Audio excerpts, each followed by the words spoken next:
Okay, I'm going to make the video as short as I can. And the wind is howling, so if I seem like I'm yelling at you, I'm not. This wind, you can hear it in the microphone of the camera.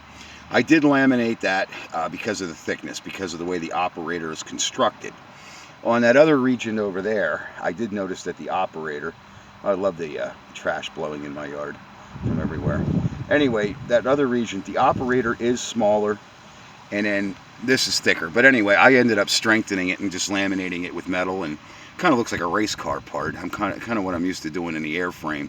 We would weld and bolt stuff together, and it's stronger and strong.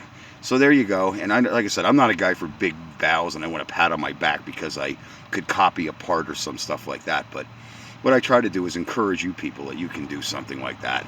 It doesn't take much, and I did end up, the part came as I was making that other video. The guy was standing there actually watching me make the video for my welder, so I ended up welding that. And here we go. I'm going to throttle it up. I'm right-handed, so bear with me.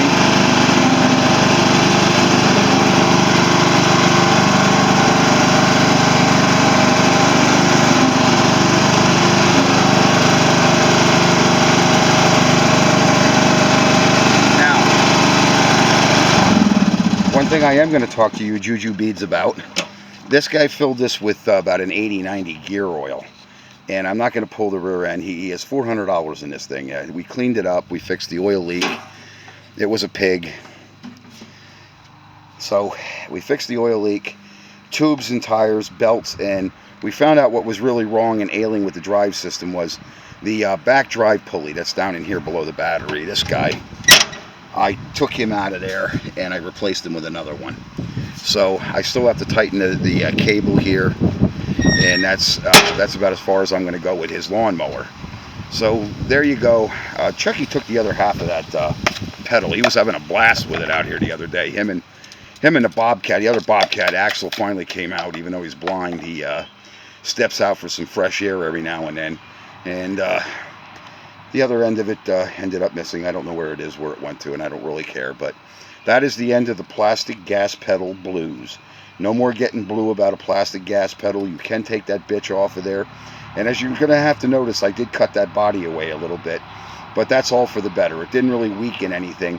But it's good access to get that in there all in one piece instead of trying to monkeying around and try to make it fit to something. That's too much like work to me. It was enough work cutting those pieces, doing the welding, bolting it all together, drilling the holes.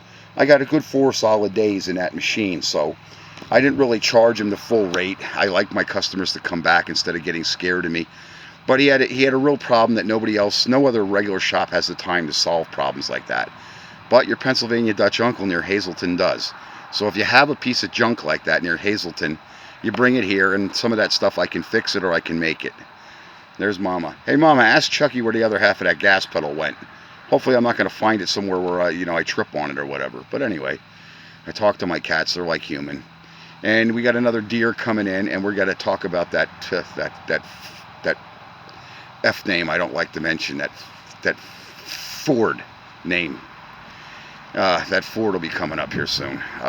It's just this weather's been atrocious. If I'm not picking up tree limbs and other people's trash blowing through my yard, I'm picking up my own. I got bushes here to trim. This place is starting to look like it's a lot of these mowers and different pieces of equipment that came in the fall. I bought some stuff for myself to fix it, jammed things up. So have a good look, and that's how you fix your Regents, those small simplicities or whatever. And it doesn't cut all that bad. I'm not going to condemn the machine, because actually I cut some grass with it there. If you can see the swaths, I went down the other yard here, the side yard, and up the other yard there. I did cut some swaths with it. Cuts a little close for my comfort, but well, I'll let the customer pick it up and he can do his thing. It did do its job, and like I said, I was impressed. It was very smooth. The spindles, there was no buffeting on the deck or anything. I mean, John Deere could have learned some things from that. But that deck, those decks, again, they're built like a like a Chinese paper kite. They're not really a solid deck. But as far as the mechanicals on it, it's really a simple, simplicity, simple machine. It is pretty simple and it is pretty decent. But thank you guys, okay? That's it.